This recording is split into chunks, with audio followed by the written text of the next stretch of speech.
gummy bear.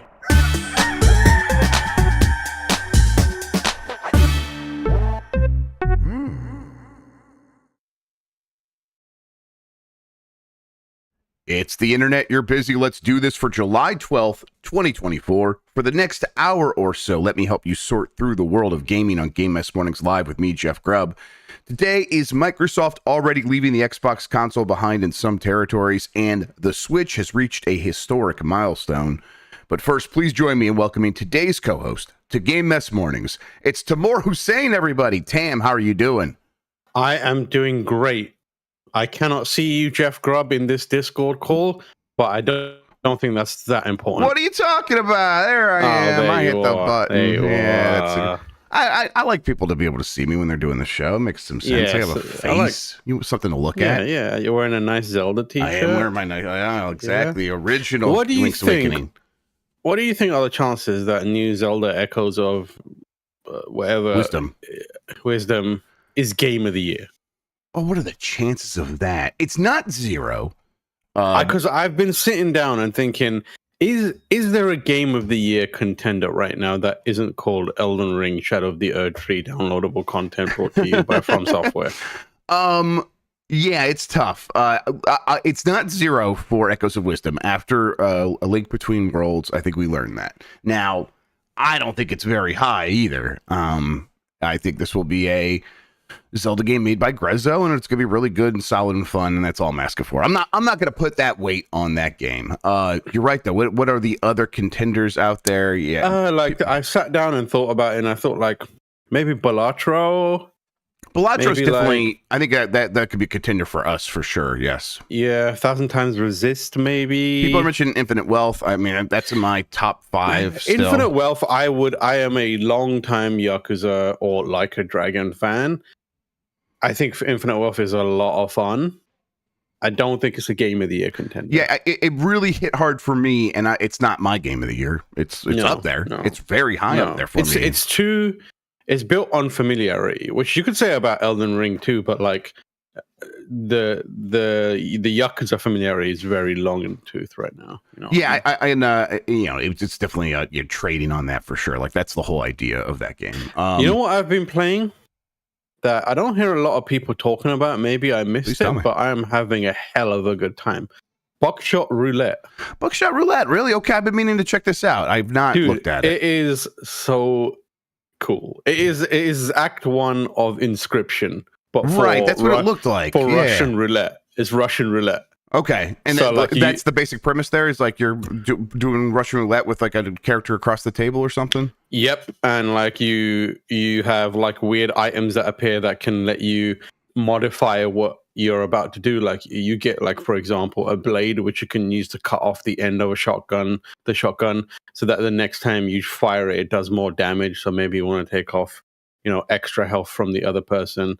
It is really cool. It's got like a Saw-ish vibe where it's like weird rusty metal and like dirty concrete floors and that kind of thing. But I think it's currently $3 on Steam. Yeah, it seems it was really cheap. That's why it popped up for me. Yes. Yeah, I've been playing a bunch of that. It isn't like super long, and it doesn't have like a crazy amount of ideas in it. It's just fun and satisfying for a little bit. Yeah, I was curious about it. I wanted to play Suleiko as well. That's that boomer shooter that everyone was really never heard of it. Sounds shit. Yeah, that's how it goes. Hey, listen, it's best to just like really be very insular and protect yourself from new things. Yes, exactly. Like haven't heard of it. Don't want to hear about it. Like, don't want to hear about it. Best way to keep yourself safe. Absolutely. Don't threaten me with an unfamiliar time. Exactly. Let's explain what we do here so you can be familiar with us. Most weekdays, I, Jeff Grubb, will help piece your gaming life back together. That includes breaking news and maybe even some of our own original reporting. For all these topics, I'll get the input of a bona fide expert who will make me look smart. I got to trim this mustache. If you are watching live on Twitch, welcome. You can always listen to the show later on podcast feeds by searching for Game Mess Mornings or find the RSS on giantbomb.com. You can also catch the show later with chapters and timestamps on YouTube. Hello, YouTube. All right, we have a lot. Hi. Hello. We have a lot to get into. Let's start the morning mess with No Xbox, no problem. This is from Tom Warren at The Verge, who wrote a lot in this piece. It's worth checking out over on The Verge as part of his Notepad newsletter. But I picked out this paragraph. In May, I received a tip that Microsoft is changing up its Xbox strategy for the new financial year in regions like Europe, Africa, and the Middle East. I haven't been able to fully verify this, but the tipster claim Microsoft will stop marketing Xbox consoles in certain markets in EMEA and focus only on Game Pass, cloud gaming, PC, and Xbox controllers. Microsoft has been struggling to sell Xbox Series S and X consoles in many countries across EMEA, and the tipster believes Microsoft will now allocate less console stock to Europe as a result. That isn't, I don't think that would be too shocking if this turns out to be the case. I think Tom also goes on to say that he is not 100% sure about this, or I think you said there, but he's like, he's looking for more people to confirm this. I just wouldn't be, like I said, shocked to find out this is exactly what's happening. It does seem like Xbox is struggling in Europe specifically, and I bet that is something that is also the case in places like the Middle East and Africa.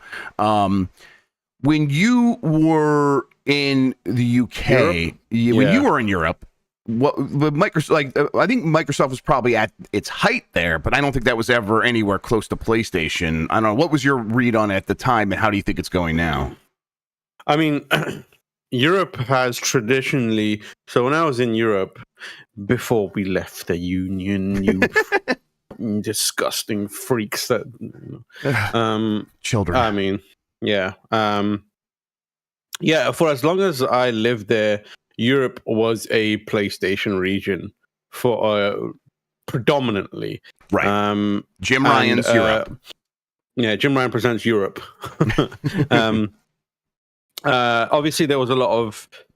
So there was a Nintendo and Sega were fairly like well represented, but that felt like the entry point for video games. Like when video games were popping off, Nintendo was like, you know, the major player. Everyone wanted to have a Super Nintendo or a Nintendo Entertainment System, and then Sega had a fairly good foothold as well. And then in the PlayStation era, Xbox era, PlayStation was far and away the kind of leader in terms of market share.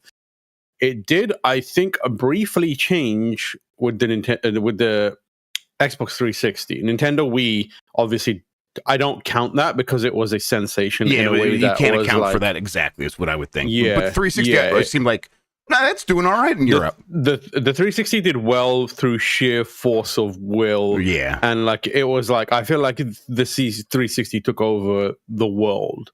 And the 360 like had success in every region where it shouldn't have success. Yeah. Purely because it was a bit of an outlier. It came out first. It was cheaper. I mean, it had the online robust, stuff. Yeah. Good online features. They had like Xbox Live Arcade. They were like cooking so hard with that console. I mean, it was also failing every 5 minutes. Sure. With the red ring, but it was a weird situation where the Xbox was. This is how good the Xbox was.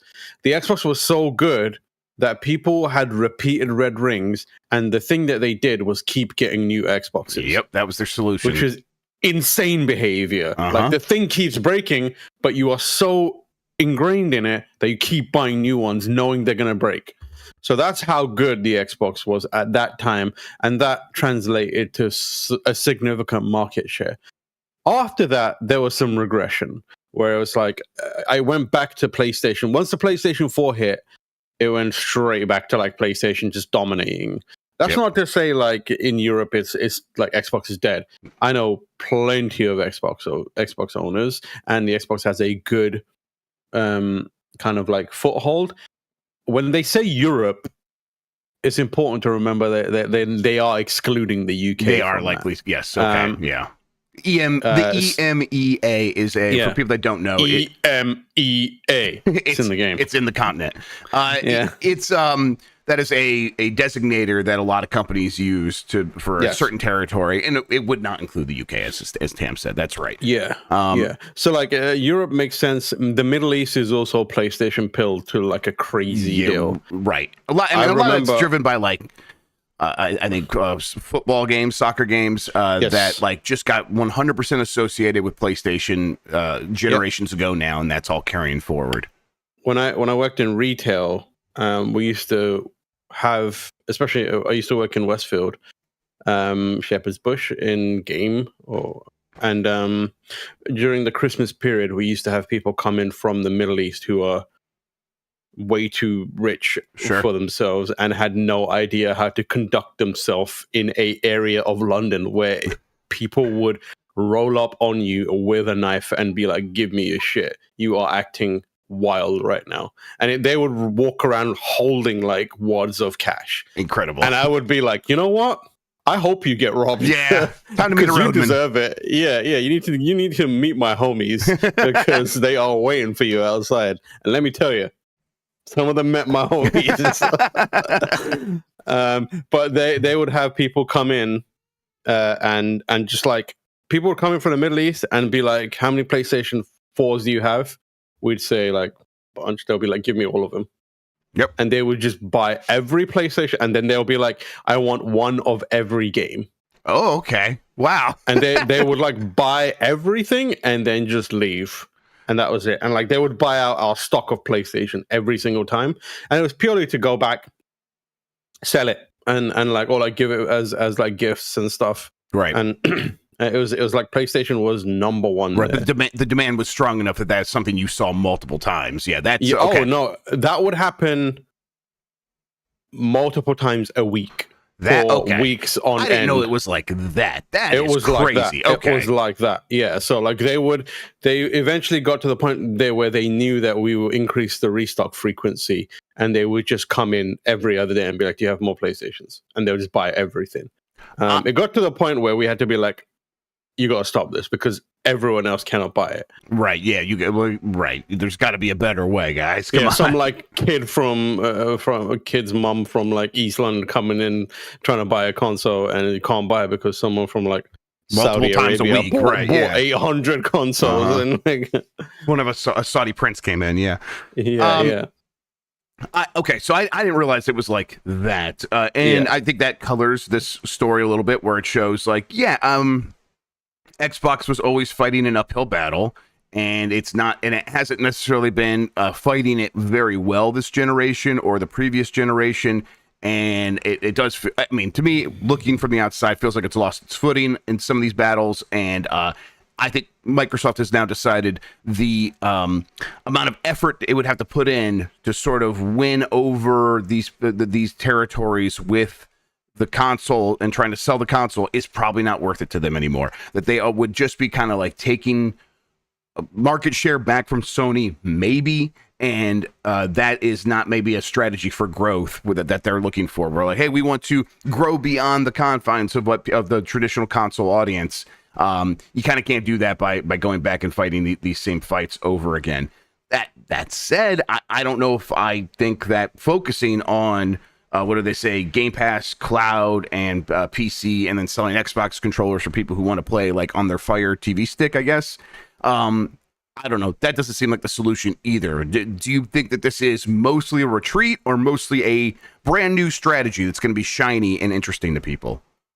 I think it's mostly a retreat, but the whole like cloud element of it provides them with a good cover to retreat. It's good covering fire for them, and also I think it's an opportunity to really stress test and put through the cloud element and like the weird non-console devices approach to having Xbox propagate in different regions to its test that out and mess with it and really kind of figure that stuff out in a region where there's not a lot of risk to it.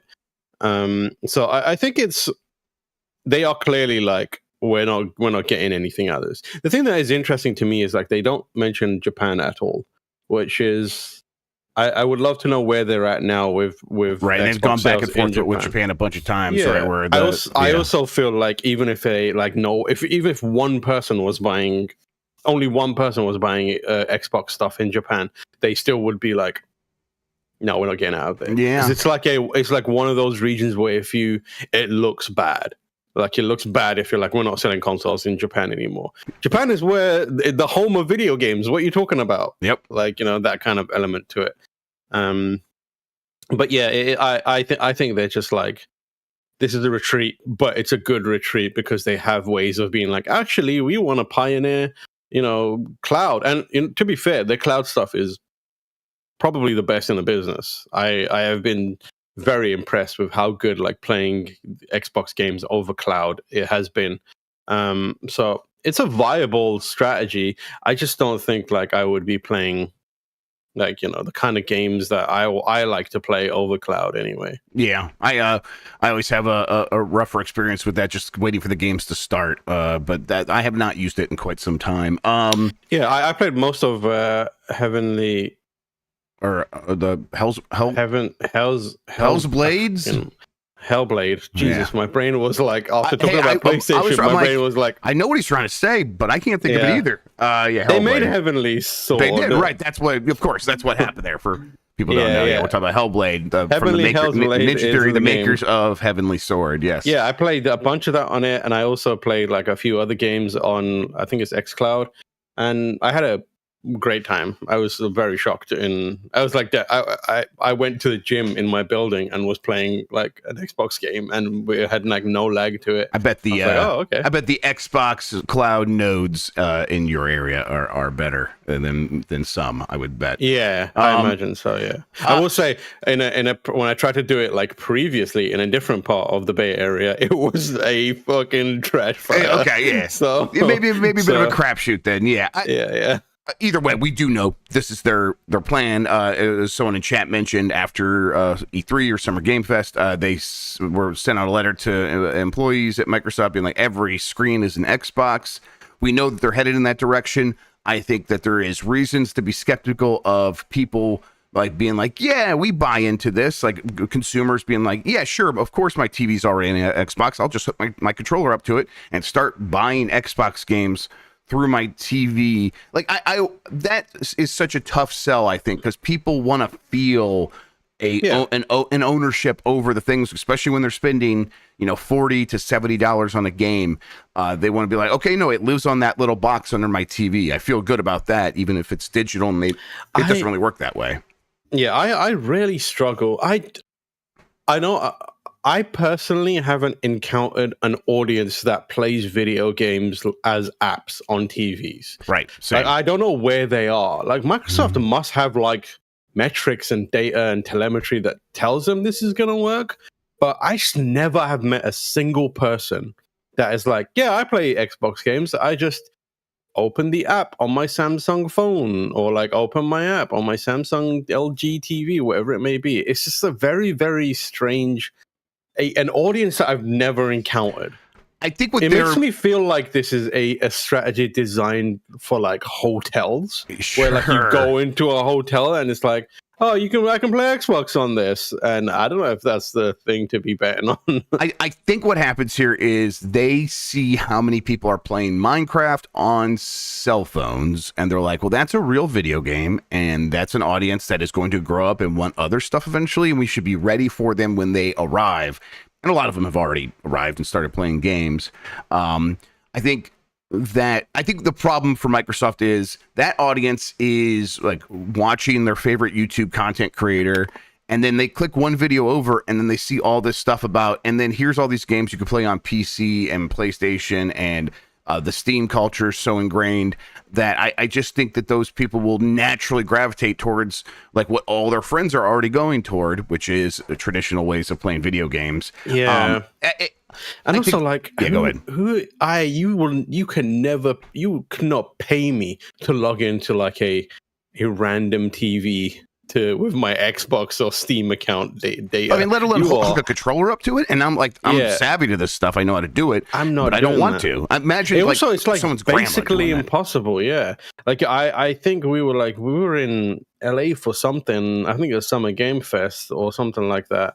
And I can't remember who. I think it was Lucy tried to hook up a Steam Deck to the hotel TV and was like, I had to do some mad shit to get this done. And I was like, I'm just going to play on my laptop. It was Elden Ring time, and we were all playing Elden Ring at the same time as working. I did have fun hooking up my my Steam Deck to my family's TV up in Michigan. That was a good time, but hotel TV, Jesus, yeah, no way. No, this feels like xCloud and stuff like that, and app something. It feels like something that could bear fruit, like 5, 7, 8, 12 years from now, right? Where it's like, yeah, and I feel like something awful needs to happen for it to be like, oh shit, we all learned that to make the semiconductors needed to make consoles, we've been sacrificing 5 humans, like Full Metal Alchemist.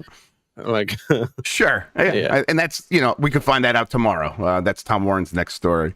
Yeah, humans being sacrificed to make Xbox chips. I think that a major disruption is required before this all sort of snaps into place for Xbox. I think you're right.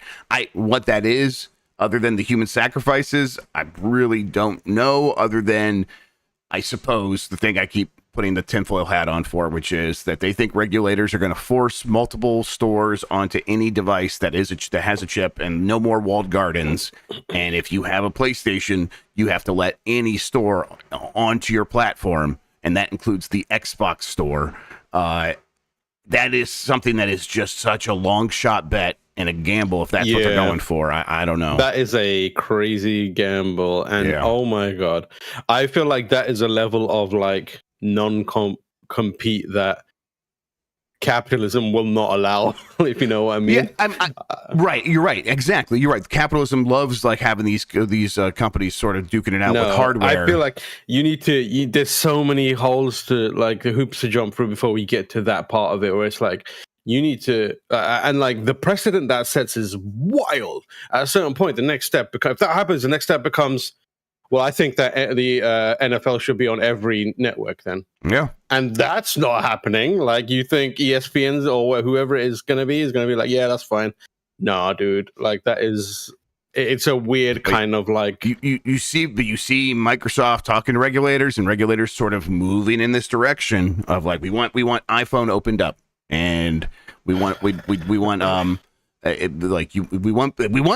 to be able to put like the streaming store on there so that you can subscribe to Game Pass and stuff like that, and be able to play it through your iPhone. And then people, and then Microsoft goes, well, what's the difference between an iPhone and a PlayStation? And then no one has a good answer. And then that's the thing.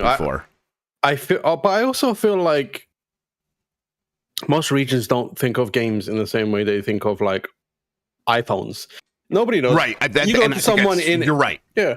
It's not, you got someone in the legal field or like in positions where of influence that would make these decisions, and you tell them, hey, we want to make we think that video game systems are going to be like, what are you talking about? I've never seen one of these. I'm 108 years old.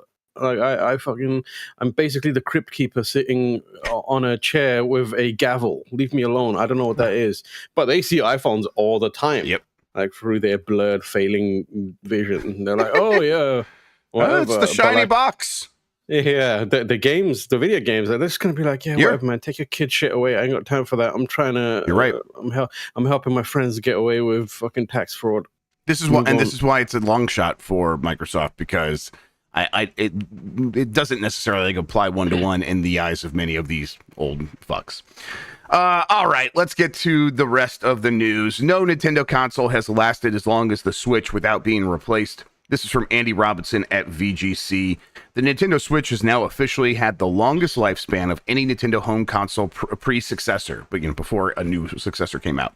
Since its worldwide launch on March 3rd, 2017, 2,687 days have passed without the arrival of a successor console, meaning Switch's lifespan has officially beaten Nintendo's previous longest-lasting console, the Famicom, or Nintendo Entertainment System, which lasted 2,686 days. Assuming the successor to Nintendo Switch doesn't launch before March 1st, 2025, Switch could go more than 2,920 days without the launch of newer hardware. They got like a chart that shows like how long everything's lasted, and it's not like like it's growing consistently. It's like up and down. Some last longer than others. Obviously, the Wii U had a short lifespan compared to a lot of the other consoles, and the Wii had a slightly longer one. Things like that.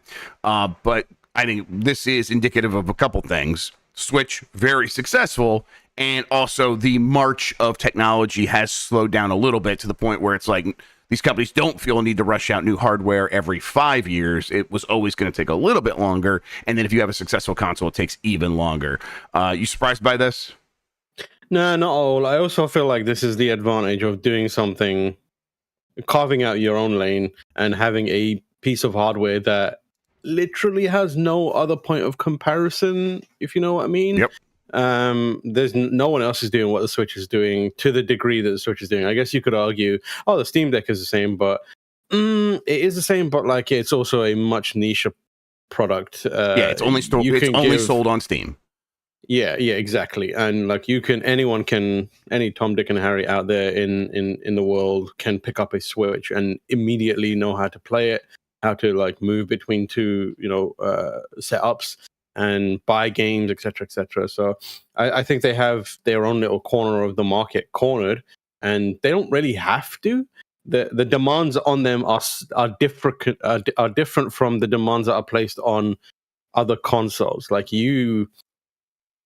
when people feel like that, it's time to move on from a PlayStation 5. They make sure everyone knows it. Like they're all screaming about this generation's over. These games look like ass. It's time for a new one, etc., etc. But like no one gives a shit about Nintendo. Nintendo puts out a game that looks like ass, and everyone goes, "Hell yeah, it's Nintendo, fuck baby! Yeah, give me more of that. Still plays good. Still plays good. Yum. Yeah, exactly. But yeah, I'm not surprised at all. I don't, Nintendo marches to the beat of its own drum. Where it's like, when it feels it's ready, it will put out the new console, and also it will look at the momentum of a console. They're very, very, very shrewd in knowing how to time their consoles. Yeah. So this is like I don't think the Switch loses too much momentum, and usually when it does, they do something to like bring it back up. And their consoles are weird because I think more than their other competitors, when their new consoles come out, their old ones keep going for a weirdly long time. Yep. Like they still pop off for a long time. So I think they figured it out. They know what they're doing. They're going to put this new one out at the moment they feel like a dip is coming, but at the same time they'll make it so the Switch is still very, very viable. Yep, and it's and I think what you said there about them trying to get away with as much as they can get away with here, they are probably relishing that after the Wii U forced them into a situation where it's like, man, we gotta launch something new now. We cannot wait. We gotta get out there. Like the market is dictating to us what we need to do with our successor, so we gotta go. Here they're like, no, we can kind of dictate to the market. That's how much power and sway the Switch has. It has its momentum. It'll keep making money. Let's go for it. And so I think they are, like I said, relishing the opportunity to keep pushing back the launch of the successor now and enjoying the fruits of a really strong generation. This is... What was that tweet you put out the other day where it was like, say something nice about the Wii U or something like that? Like, tell me some things about the Wii U that you like? Or I tweeted that in the past. I don't know if I did it recently. I think it was you where you're like, what are the best things about the Wii U or something? I do think about the Wii U a lot. I like the Wii U. I think it's one of the stupidest things ever created. Listen, I don't disagree, but I like that it. Controller. Well, we need to really sit down and talk about that controller because it is a fucking joke. Was pretty good if it would have worked in the bathroom. If I could have taken it one room over, I would have been very hilarious. into it. I love my Wii U. I think like it was so it had a lot of good. I said a lot. I didn't mean a lot. It had a few good games on it. It had a decent first-party library, yeah. That controller was so embarrassing that I would rather have watched porn in front of people. Like that. Just because it looked like a Fisher-Price toy. And I was like, Oh God. Oh, we put TV on with the wife, and I'd be like, "Yeah, here we are. I'm getting my game out. Look at, I'm playing Mario Kart, honey. Aren't I cool?" Yeah, I'm playing this video game, and I can see every individual pixel because they're so fucking huge on this 480p gross screen was screen. fine. Oh, you're God. yanking my chain here, Tam. I love that 480p screen. Remember when they were like, "You can play with two of these." That never happened. Then from launch day, they acted like they had never heard of that. They were like, "What you are you talking sound about?" crazy right now. If you ever brought that up to him, it is one of the most prolific instances of gaslighting I've ever encountered. People at Nintendo being like, "We never said that," and I'd be like, "It says it right here." No, that would be physically impossible. In fact, like, I just say you can't. Why would we say that? It's impossible. Right. We would know that's stupid. Yeah, you sound like a bunch of crazy assholes. Is what Nintendo would say to me. Or how about putting it on the ground and having the golf ball on the screen and using the Wiimote to hit a golf ball? I don't think that ever happened either. No. I did put the controller on the ground and then hit it with an actual golf club. Yeah, but that was a great time. I like the Wii U. I can't help it. This is probably not going to be replicated next generation. Do you think? Like, no, it's probably okay. My guess is Switch 2 generation is pretty long compared to the rest of these lines, or it's up there with like some of the longest generations, but it's not going to be as long as the Switch 1, I don't think, right? Because they're trading on the success of the Switch. It's going to feel like an extended Switch generation in some ways. Here's the thing, right? If history is any indication, the pattern is if they live up to the pattern, Nintendo's about to do something really stupid. Yes, which I'm so excited about. Sure, I'm so excited, and I kind of hope that they do that. That we're about to get a Wii U, which is, I hope and pray, is what happens. And if that happens, then no, this is not happening again.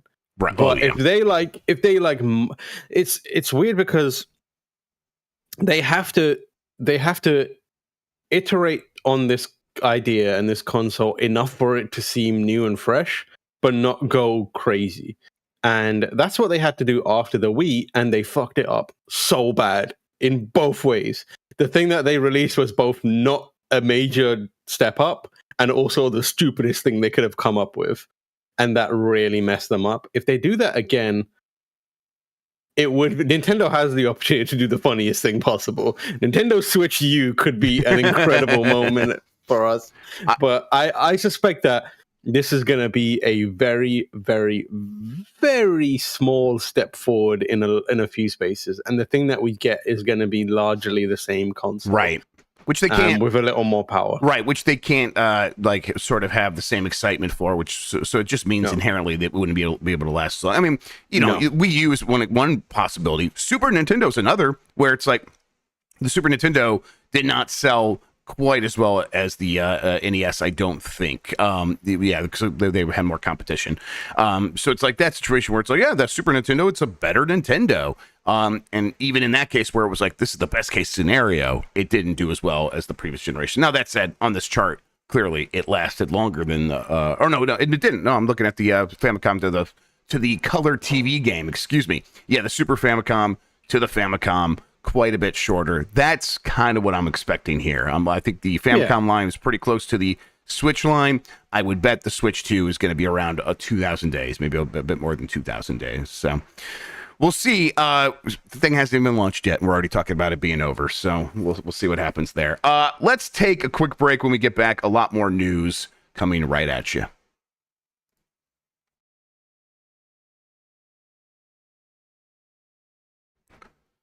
All right, we are back, and we're going to get into it as promised. Nintendo Switch Online adds Densetsu no Starfy, Densetsu no Starfy 2, and Densetsu no Starfy 3.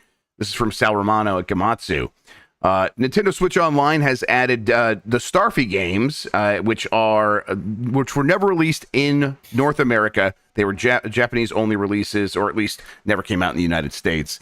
Is this one of those games where I look at it and I'm like, this looks like so stupid, but everyone is going to, if I say that online, people are going to be like, what are you talking about? You don't know Densetsu no Starfy?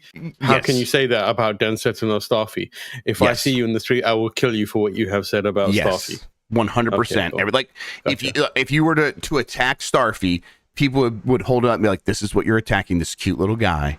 It is one of those ones where I always would see, like, the ROM file or whatever. I would see it referenced. I'd be like, "Well, that looks cute. Why did I never hear about this game or never play it?" And I didn't even really realize it never came out in North America. Is this Kirby with a star? It looks kind of like Kirby with a star. Yes, a little bit like Kirby with a star. Yes. Starfy is wet Kirby, says Mento. Oh God! Which I think we've always been calling for that. Kirby isn't always wet. How many times on the show have you said, "I demand a wet Kirby"? It's kind of constant with you. Yeah. Non-stop. I'm always saying it. Give me a ROM of wet Kirby. That's why.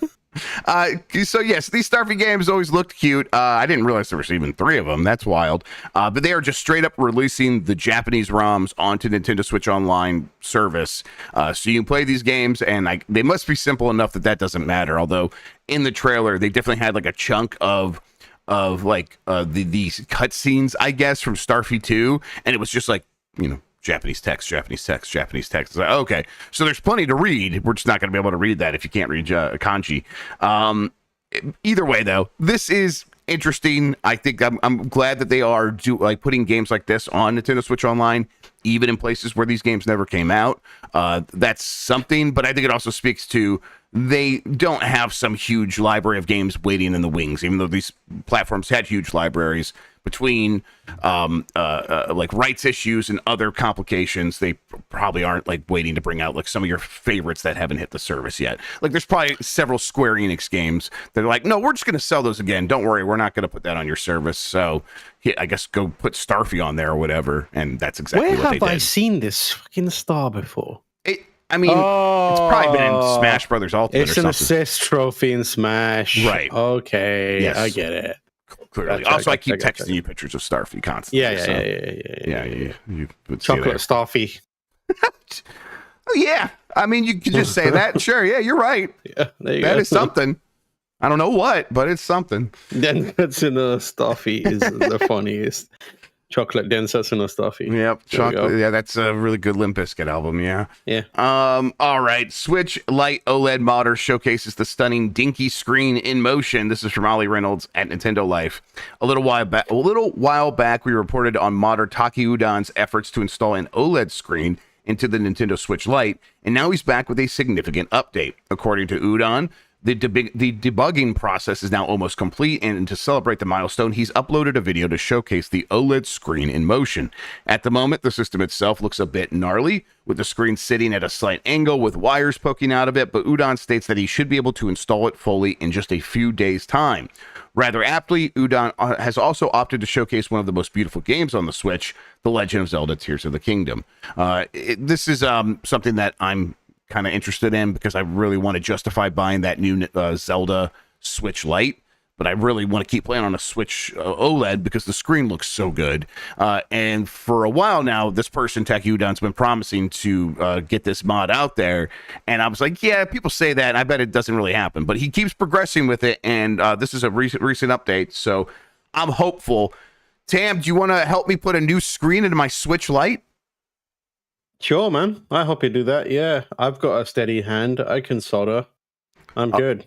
I hope there's no soldering. There probably will be now that I think about it. Soldering. Yeah, I hope it's all soldering. I hope it's soldering. Unsoldering and then resoldering. Yeah, I hope I do it in a poorly ventilated space. That's the real way to get the best experience there. Sick.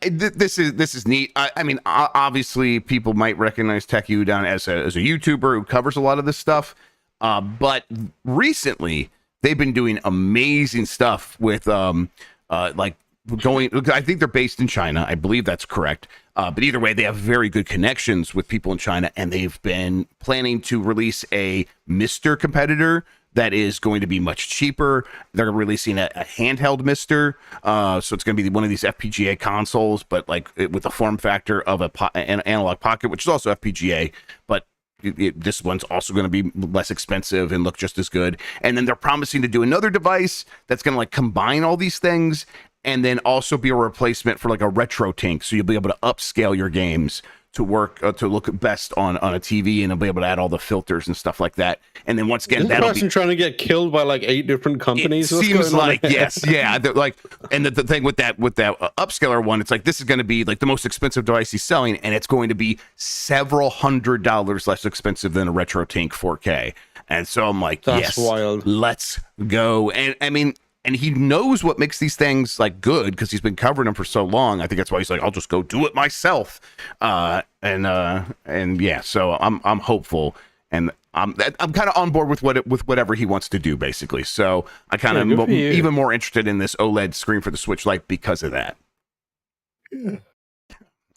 Let's I got the video right here. Let me see if I can show it to everybody real quick. There you go. You can see it's kind of just masking taped on right now, and the wires are sticking in through the back and things like that. But boy, it looks real good. And you can know what I got recently? Actually, let me go and grab it. Go ahead. You can on the video, everybody, you can kind of see on the left hand side. I think that's a Switch OLED, and on the right is a standard Switch Lite, and you can see how much better just on video the Switch OLED looks. In terms of being able to have those blacks or the black levels and things like that. It just looks richer, and God, it looks great. And it's not like the video we're watching is even, going to be able to represent that entirely. So it's going to look even better in person. This is the Franken Switch. I'm excited. I'm going to do this. I'm going to get the Zelda Switch Lite, and I am going to do it. All right, Tim, what do you got? Do you know Peter Brown? Yeah. Totally. Yeah, former managing editor of GameSpot, worked there for ages, currently working at PlayStation. That's right. Very, very good friend of mine. He loves this stuff. He loves tinkering. He got me a Game Boy Advance. Oh, yeah. Can you turn it on? I want to see how that screen looks. Oh, God. That's great. Look at that, dude. That's so good. It's so nice. That's fantastic. So it's a Game Boy Advance, not for audio listeners, not an SP. Game Boy Advance with the clear plastic OG, and it's got the really nice backlit screen. Yeah, it's got the backlit screen. It's got a USB-C charging port. It came with like a flash cartridge with every single game ever released for the Game Boy Advance on it. Yep, and it's got the IPS modded screen, yep. So it's so nice. Yeah, really, really good looking. I have the Game Boy Color here, and they sent a kit basically to put it together, and I'm like, I might still take it apart and put an OLED screen into this Game Boy Color because that's how sick I am. I'm pretty sure Peter does this himself. Like this wasn't one that he purchased. He put this together. Yes, exactly. Specifically for me. Yeah, that's awesome. Which is crazy and cool. And I've been playing Metroid Fusion on it, and it's so much. I feel like a kid again sometimes, man. And that's the thing that was nice about this Funny Plane one is it kind of gave me the confidence to be like, oh, I can do that, because this was it was the kit of all the parts, and I had to put it together myself. I'm like, this is not nearly as complicated, and if I did have to do a little bit of soldering, I think I'd be able to figure it out. So you didn't have to do it for this one, but hey, fair enough. It's so good. I love it. Having this, like playing this at night at like a weird times, it makes you feel like a kid again. Like I love that. Should be asleep, but you're playing the little game. It doesn't get any better. You just crave that more and more. Yeah. All right. External translators for Nintendo aren't being properly credited. This is from Alex Hopley at Game Reactor. A good deal of work goes into translation, considered how many of our favorite games would be nearly unplayable without subtitles in our native language, or even a proper dubbing in some occasions. However, certain external translators working on Nintendo titles say they've not been given proper credit. Speaking with game developer, multiple sources, who wish to remain anonymous, have stated that the gaming giant failed to credit them properly on big titles such as The Legend of Zelda Tears of the Kingdom, Animal Crossing New Horizons, and more. One employee who has since gone freelance said they were credited most of the time, but it could vary depending on developer. I do remember one project where the company decided not to put the in-house testers in the credits. This was one of the Professor Layton games by Level 5. Nintendo of Europe handled the localization and publishing for the Layton series at that time. The translators on that project protested strongly against the decision, but in the end, the testers were not credited for this project. This continues to stink. The industry is bad about this. There needs to be a standard. And the problem with the industry is that standard in Hollywood was driven by unions, and this industry just does not have that same thing. So it's going to continue to be a mess, it feels like. Yeah, that's exactly what I was going to say, like the union part of it. I've been hearing about this for a really long time, like beyond like the stuff that's mentioned here. I've been hearing about it for years and years and years, where entire teams are not mentioned, or they're credited as like as a team, the team name, which sucks because you that can't doesn't happen in Hollywood either. Yeah, they mention the team and then everyone who worked at that who team. Works on that, exactly, which is the way you do it. But yeah, I feel like until someone holds video game publishers and major developers' feet to the fire, no one's really going to do anything about it. Nothing will change. But like you said, it's the union part of it. Like that is something that led the way in Hollywood and movies, TV shows, and that kind of stuff. And there's real no impetus to do that right now. I mean, I think it's slowly changing. The momentum could shift eventually, but like unions, man, they are good for you. Yeah, seize the means of production. Yeah, and it's not like well, then everyone has to be in a union to get credited. It's like no, you just need a few strong unions, and they'll set the rules for everybody, and they'll protect a lot of people, whether you're in the union or not. Yeah, I mean, I worked at FedEx, and UPS had a union, and we got so much shit at FedEx because they were so scared of a union that they kind of basically gave us everything that a union would have provided anyhow. Yeah, so it was like that can happen in gaming as well. Yeah, I was at a union. I'm a member of the union when I worked for London Underground. And they were very, very, very pivotal in making sure that the people who worked there were treated with some sense of dignity and got what they need. Which, you leave, people who work on underground, they are underground for the entire day, which means they don't see the sun for months on end. Which is what I went through. It was like I didn't see the sun for so long. It was crazy. And the union made sure that people were properly paid with that in mind, because the company wasn't going to do that. Pay, like hazard pay, like the impact it has on, your mental and physical health. Like that's an important thing. And the union is what took care of that and looked after people and, that kind of thing. And it's important that more industries have a safeguard for the people who are the rank and file, because the industries themselves won't take care of them because it's not conducive to making more money. Tam, how many jobs have you had in your life? Just a ballpark. I think like maybe 5 or 6. Yeah. Okay. Yeah, I would, something like that. I think we should all do what jobs have you had? Yeah, voicemail dump truck, where we just answer questions about our history of employment history. Because I had like 20. I've had so many dumb shit jobs. I was very employable, is what it was. People just were. I was in demand, and I wasn't just constantly quitting jobs because I was an irresponsible piece of shit. Planet Coaster's Slippery sequel lets you build your own water park. This is from Emma Roth at The Verge. Planet Coaster sequel isn't just about building the best theme park anymore. It's about water parks, too. The sequel, coming this fall, will finally let you construct everything from wave pools and lazy rivers to custom-built water slides. I'm trying to see if there's a date here. I don't know if they've announced a date yet, but hey, this sounds cool. For some reason, I find this very appealing. And I'm not even someone who loves going to water parks. I just love the idea of looking at them. They look so neat. That means that they're gonna have to put someone pissed in the water, come off thing in there. They better have that. They better have it. Someone's taking a shit in the water slide. You got to deal with that. Oh no, it's just a Snickers bar, everybody. It's all right. It's all right. That's funny. Yeah, I hope they account for all of that. That would be fun. And then I just want to design some fun water slides and even just the idea of a wave pool or a lazy river. Designing a lazy river, going through things and going underneath the other slides. I would love that.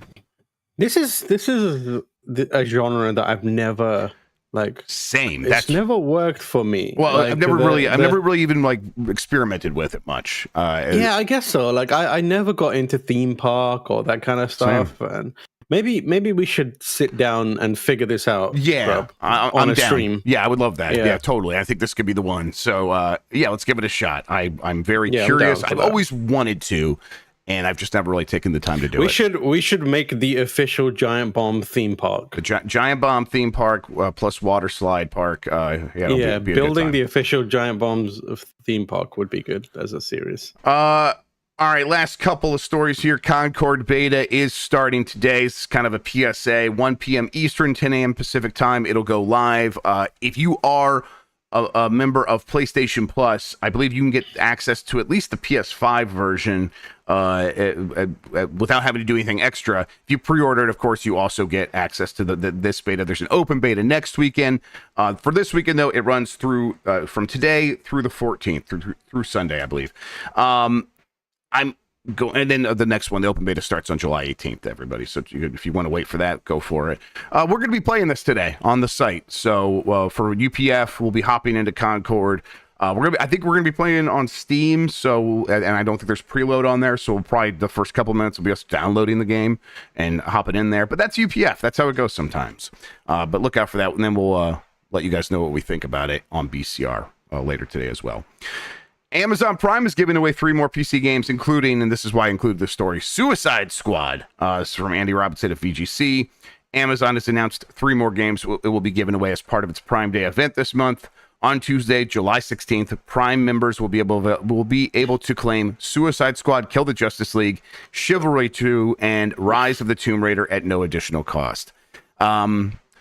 I would recommend not claiming that. Yeah, I mean, boy, it's rough that game came out earlier this year and is already in a deal like this.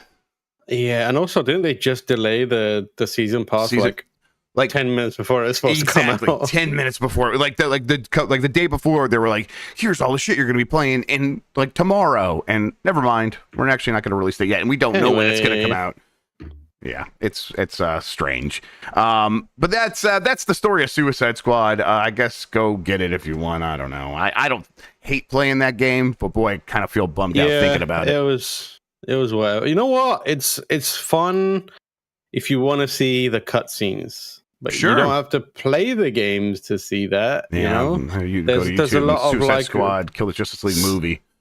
Yeah, there's some of those cutscenes are wildly good. Like the detail, I'm like, holy shit! There's some crazy character models in there. Right, and I thought the writing was pretty good. Yeah, the writing's fun. Like, oh god, this part, that game makes me sad, man. Yep, bums me out. I don't even like thinking about it. Yeah. There was another game around that time that came out that kind of had a similar fate. Now I can't. It's like so forgotten that I don't even remember it. It's completely memory hold. All right. Poll question. I got that right over here. Let me get that set up. All right. Jeff. From yesterday. Are you curious about Nintendo's EMEA game? 39% say yes, 25% say no, and 36% say, what is that? Have you been paying attention to this at all? EMEA? Yeah, EMEA. No. Okay, so earlier this week, Nintendo put a trailer on its YouTube page without like referencing a developer or a publisher. It was just a man standing in front of a wall with a paper bag on his head, and it had a smiley face drawn on it, and then like there would be like flashes of like a gnarly hand, and it's like 15 seconds long, and that's all we know officially. The game has been rated in places like Australia. I think the ESRB ratings out there, but it's getting like M ratings basically everywhere. And everyone, is this a Nintendo M-rated game? Or is this the new? No way. Well, I mean, but the reason people think it must be from Nintendo is when they put the video up, they're not saying it from this developer, so they must be taking ownership of it. It's strange. I think we'll probably find out more soon. I don't think they're going to make us wait too long. But what are the chances that this is a secret Hideo Kojima project? Pretty high. Yeah, right? I mean, you know what I've been thinking about? I love Kojima's games. I think Kojima is a fantastic video game creator. My man has been posting a lot of pictures of himself with celebrities to the point where I'm like, you got any game pictures, mate? Like, what's going on here? I think he is fully letting his freak flag fly. Yeah, I get it and I respect it, but I'm also like, homie, just chuck one Death Stranding 2 screenshot in there, maybe, just to keep us on the hook a bit. But he's just like, nah, man. Look at this person I met. Look at this person. It is the equivalent of like being in a conversation with a repetitive name dropper. Where you're just like, are you gonna say anything else? No, he's not gonna say anything Yeah. else. This is his thing. He loves And like it. I said, I'm excited for Death Stranding 2. I want to see that. I don't want to see another picture of Hunter Schafer's face or whatever, whoever it may be this time. He was at the Maxine reveal or premiere, and it was like, oh, look, Mia Goth. I'm like, I don't even know who Mia Goth is. Isn't man. Mia Goth canceled right now? I don't. Did she like kick kicking someone in the dick and then just being like, no one's gonna believe you because I'm Mia Goth? Which is like, what are you doing, man? And then he's just like, I want to scan her anyhow. I don't give a shit. This is allegedly, yeah. Yeah, let me scan the alleged dick kicker. He's earned a lot. If this is the life he wants to lead, I support him. All I'm saying is that I still love you for making video games. Yes. So if you're intending on continuing to do that, I would just like to see the said video game if that's okay. If you're completely done with that, that's fine. Like, move on with your life. I'm happy for you. And I love him for the real reason to love him. His tweets explaining how The Boys is a parody of superheroes. I would not have known that without him. That, I mean, the fact that he got it, but there is a significant number of Americans that did not get it. You're right. And are shocked that it's a parody. It could be worse. You're right. I feel Absolutely. like this is Kojima going, are you fucking people stupid or what? All right. New poll question coming up here in a second. Before we do that, Tam, why don't you tell people where they can find you on the internet, what you have going on? There's you guys have a new video coming out soon. What's up? Yeah, we have, so Lucy put out a new episode of Star Players, which you can go and watch. It is with Aisha Tyler, which was fun. I was actually really in the studio for that one, and it was really fun. Give that a watch. We have Spot On coming out today. Yeah, that's about the Xbox Game Pass subscription changes. We got a quote from you for that as well. Yep, happy to help. Yep, that'll be out later today. There's going to be a Concord, a UPF, I believe, soon-ish. And then that's pretty much it for this week. I'm excited to do less this weekend. I'm so tired. Yeah. I'm right there with you. After traveling to the last minute of last weekend, I am, let's just take it easy. All right. New poll, easy one. Are you going to play the Concord Beta? Yes or no? If you say no, and then you actually end up playing it this weekend, you can always go back and change it, because we're not going to get to the results until Monday, Game Us Mornings here on Giant Bomb. I downloaded GTA 5. I was just like, I'm going to play GTA 5. What do you mean? Like, in what way are you going to play? Are you going to play GTA 5 or are you going to play GTA Online? 5. Okay. I want to play some 5. We should we should just do more stuff with GTA 5 in general, because I have been thinking about it more. And then I know Jan keeps bringing up, like, let's try some of the new stuff online. I've never really played online at all. I've barely played online. So maybe we could do some of that. But I also would just like to go through and play some shoot GTA 5 as well. So same. Yeah. Well, it's summer. We'll find time for that. All right. I said the poll question. I've done all of that. I have not said thank you, Tam, for hanging out with me and talking about video games, man. I really appreciate it. I just got sent a link, which was to the Demolition Man pinball machine. Ooh. There's one being auctioned right now. It is currently 1,550. That's not bad. The thing is, this one was owned by Sylvester Stallone. What? That's okay. wild. It's got his stank on it? It's got his stank on it. Honestly, if you don't spend $1,500 on it, you're basically losing money. I really want to buy this, but I think I don't have anywhere for it. I don't have any. I couldn't put this anywhere, and the sounds of pinball will piss off literally everyone around me. I'll hang on to it for you right here. I got room right over there. I'm just gonna send this link to Bacala and be like, birthday present for me? Question mark. That's the way to do it. Expense. All right, everybody. Thank you so much for listening. Thank you so much for watching. You are the best audience in gaming. Until next time, have a good one. Take care of yourself, and goodbye.